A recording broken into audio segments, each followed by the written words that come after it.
Bismillahirrahmanirrahim. Assalamualaikum warahmatullahi wabarakatuh. Alhamdulillah. Alhamdulillahillazi ja'ala ramadana syahra siyam sayyidus surur syahrul mubarak syahrul Qur'an lil muttaqin. Asyhadu an la ilaha illallah wa asyhadu anna Muhammadan abduhu wa rasuluh. Sayyidina Muhammad wa ala alihi wa sahbihi wa man wala. La hawla wa la quwata illa billah. Amma ba'd. Ma'asyiral muslimin muslimat jamaah subuh yang saya muliakan dan insyaallah sama-sama dirahmati oleh Allah Subhanahu wa taala. Puji syukur kepada Allah Subhanahu wa taala, kita masih diberi umur yang panjang, diberi kesehatan, diberi kesempatan dan berbagai nikmat. Ya, di antaranya nikmat yang tertinggi itu adalah nikmat iman. Ma'asyiral muslimin jamaah subuh yang saya muliakan, pada saya ini diberi amanah pada bidang dakwah. Saya ucapkan terima kasih. Pada kesempatan ini saya akan menyampaikan satu judul yang mungkin saya sesuaikan dengan disiplin ilmu, ya, yaitu hakikat hukum energi di dalam menjalankan ibadah puasa. Ini saya terinspirasi dengan seorang guru besar, ya, di bidang filsafat kerohanian dan metafisika, dengan judul bukunya Agama, Metafisika dan Ilmu Eksak. Ya. Jamaah subuh yang sama berbahagia, ya. Beliau pernah mengatakan, ya, bahwa hukum energi yang terjadi pada manusia itu ada 3 kategori atau 3 kecenderungan. Yang pertama itu adalah orang yang energinya lebih rendah, ya, energinya lebih rendah, dan dia mempunyai kecenderungan meragukan, sering dia menyangkal, bahkan dia iri kepada yang lain. Kemudian yang kedua, dia menyatakan bahwa ada orang dengan energi yang lebih tinggi, ya, lebih tinggi dari yang tadi, dan kecenderungannya itu adalah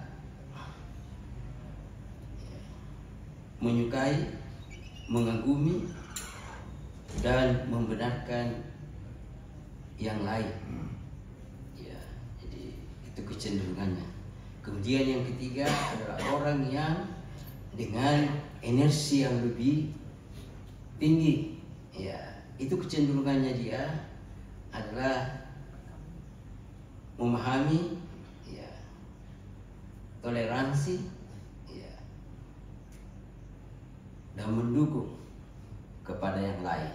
Ini interaksi kita di dalam keadaan sehari dalam penggunaan energi. Energi yang dimaksud di sini konsepnya di dalam ilmu fisika, bahwa energi itu adalah merupakan suatu daya, ya, untuk melakukan suatu aktivitas, ya. Tetapi lebih khusus lagi di dalam ilmu fisika, energi itu adalah kemampuan untuk melakukan suatu usaha. Ya, misalnya contohnya kita tadi dari rumah punya niat untuk datang di masjid, dan kita sudah melakukan sampai di masjid, dan kita melaksanakan salat dengan khusyuk, dan insya Allah hasilnya kita akan mendapatkan pahala. Ya, itu salah satu. Tapi lebih khusus lagi, karena ini energi ini ada rumusnya di dalam fisika. Rumusnya itu tadi gaya dikalikan dengan jarak. Gaya tadi itu adalah niat. Kemudian jarak itu dari masjid ke rumah. Dan ini satuannya adalah namanya orang itu yang mendapatkan ini rumus. Ya. Dan satu lagi konsep energi di dalam fisika, bahwa energi itu tidak bisa diciptakan dan tidak bisa dimusnahkan. Ya, hanya bisa dirubah menjadi bentuk tenaga lain. Ya, jadi seperti listrik ini adalah perubahan energi. Ya, perubahan energi, tapi ini harus kita tahu dari mana asalnya ini. Asalnya itu dari bakaru ataukah dari telur.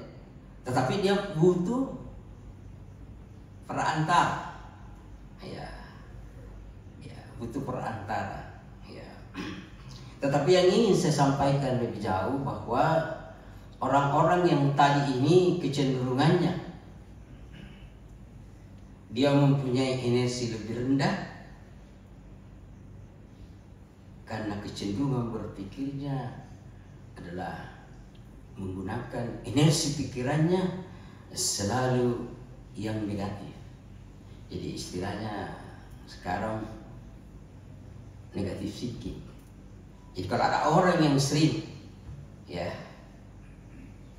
meragukan kalau dia bicara, atau sering menyangkal, bahkan dia sering iri hati, maka dia itu sebenarnya banyak melepaskan energi.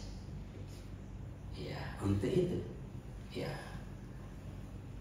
Dan orang yang kecenderungannya tadi menyukai, mengagumi, itu sesuatu energi berpikirnya setara, artinya sesuai ya dengan orang lain. Ya, jadi kalau dia bicara itu ada kecocokan. Ya, jadi ada keseimbangan energi. Kalau tadi tidak, ya, kalau tadi itu lawan bicaranya kadang-kadang ya biasalah. Kalau sudah orang itu kadang-kadang pernah berbohong atau susah untuk kita bisa percaya, atau kita akan ragu-ragu. Tapi kalau cocok, ya setara, maka dia akan saling memberi dan menerima. Nah, ini menggunakan juga pikirannya secara positif. Dan yang ketiga itu, yang lebih dari itu lagi, adalah orang-orang yang mempunyai senantiasa ya semangat, ya, toleransi, ya, dia toleransi ya terhadap yang lain.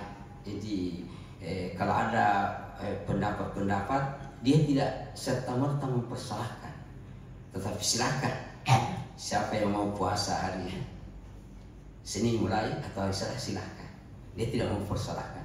Mari kita jalan sama-sama. Mudah-mudahan saja pada akhirnya kita sama-sama lebaran. Dia tidak mempersalahkan. Itu lebih tinggi dia punya ini. Dan itu sebenarnya orang-orang seperti ini bukan melepaskan energi, tapi dia menyimpan energi. Ya, itulah sebabnya kaitannya dengan refleksi di dalam pelaksanaan ibadah puasa. Kenapa orang yang melaksanakan puasa itu tidak merasa lapar? Ya. Karena puasa itu menyimpang energi. Yang dimaksud di sini adalah sabar. Ya, sabar menerima dan dia taat. dan dia yakin, sehingga tidak banyak energi yang keluar untuk memikirkan sesuatu. Ya. Kalau orang yang biasa itu positive thinking, sibuk pikirannya, selalu mencari kesalahan, sering-sering dia mengeluh, sering-sering dia ragu-ragu di dalam bertindak. Ya.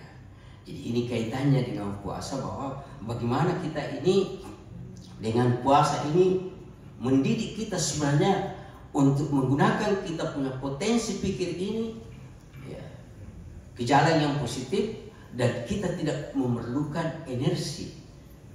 Kita memang memerlukan energi juga, tapi sekedar pada hal-hal yang melepaskan saja, sekedar kita minta maaf, itu tidak perlu keluar energi.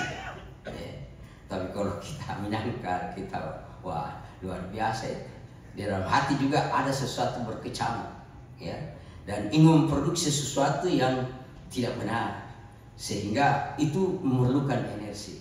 Ini yang disampaikan oleh ini tadi. Nah, konsep energi di dalam Quran itu disebutkan 50 kali, ya, 50 kali. Di antaranya di dalam surat An-Najm. Ya, An-Najm itu adalah maksudnya bintang. Ini surah yang ke-53 ayat ke-39. Wa an laiza lil inzali ila ma syaa. Ya, yang artinya, dan bahwa sesungguhnya seorang manusia tiada memperoleh selain apa yang diusahakan. Jadi yang dimaksud usaha di sini adalah energi. Ya, jadi kita ini dinyatakan bahwa seorang itu ya tidak akan memperoleh selain apa yang diusahakan. Ya, ini ada dari beberapa ulama menafsirkan bahwa ini berlaku khusus. Tapi secara umum, apa yang kita usahakan itu ya, seperti amal jariah dan segala, kita bisa dapatkan. Kalau ini khusus, apa yang kita lakukan pada saat itu, apakah itu kebaikan, apakah itu adalah sesuatu yang tidak sesuai dengan kehendak Allah. Itulah sebabnya sebenarnya di dalam surah Al-Baqarah 183 itu, yang ujungnya itu la'allakum tattaqun, sebenarnya tattaqun itu sederhana sekali dia punya pemahaman, karena di dalam Quran juga dinyatakan innaka tahdi man yasha ila siratal mustaqim. Allah akan menunjuki orang-orang yang dia kehendaki ke jalan yang benar. Ini luar biasa sebenarnya. Yang dimaksud di sini menunjuki ihdinas siratal mustaqim, tapi siapa itu? Dia nyatakan di sini orang-orang yang dia kehendaki. Siapa itu yang dia kehendaki? Ya, sederhananya dua saja, takwa. Tapi syaratnya harus beriman. Takwa itu sederhananya menjalankan perintah dan menjauhi larangan. Itu sederhananya. Jadi itu sebenarnya bagaimana kita menggunakan potensi berpikir untuk senantiasa menuju kepada yang dikehendaki oleh Allah Subhanahu wa taala. Dan sebenarnya untuk lebih praktisnya, di dalam diri kita ini memang sudah ada petunjuk ihdinas siratal mustaqim. Ada. Tadi saja waktu kita dengar azan itu sudah ada data. Sudah ada, coba bisa dipikir-pikir, ada yang datang bahwa sudah dipanggil pergi salat. Tapi seberapa detik ada lagi yang datang. Belum, baru asar, belum di kamar, dan seterusnya. Ya. Nah, inilah tarekat orang tua dulu. Sederhana sekali tarekannya orang tua dulu. Dia menyatakan bahwa hati itu tidak pernah berbohong. Dia selalu datang dengan kebenaran. Tetapi seberapa detik akan datang lagi yang lain. Ini sederhana. Dan kalau ini digunakan insya Allah kita selamat dunia akhir. Kalau suara-suara hati yang selalu datang pertama itu, saya kira tidak ada korupsi, tidak ada anak muda yang naik di flyover, tidak ada anak muda yang balap-balap. Kalau itu suara hati, dan itu pasti orang jenius pada akhirnya selamat dunia selamat. Kalau dia seorang pelajar, seorang mahasiswa, dia gunakan ini, insya Allah dia akan sukses. Ya. Jadi sebagai kesimpulan dari apa yang saya sampaikan, bahwa orang-orang yang menggunakan energi pikirannya ya ke jalan yang hati itu akan melepaskan energi. Itu sekali lagi di dalam puasa kita dilarang marah. Karena kalau marah itu melepaskan energi.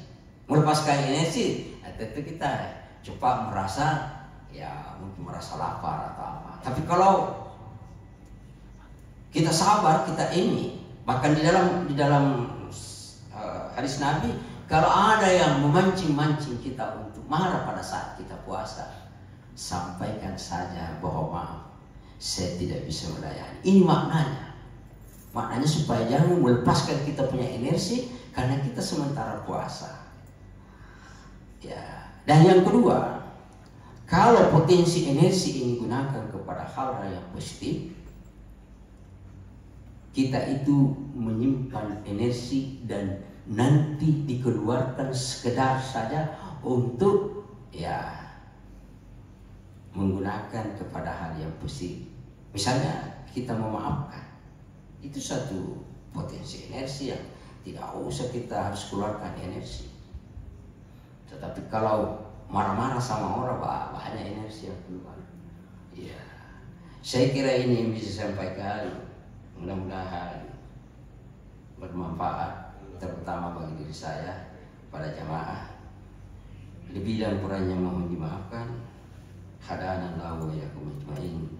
Wassalamualaikum warahmatullahi wabarakatuh.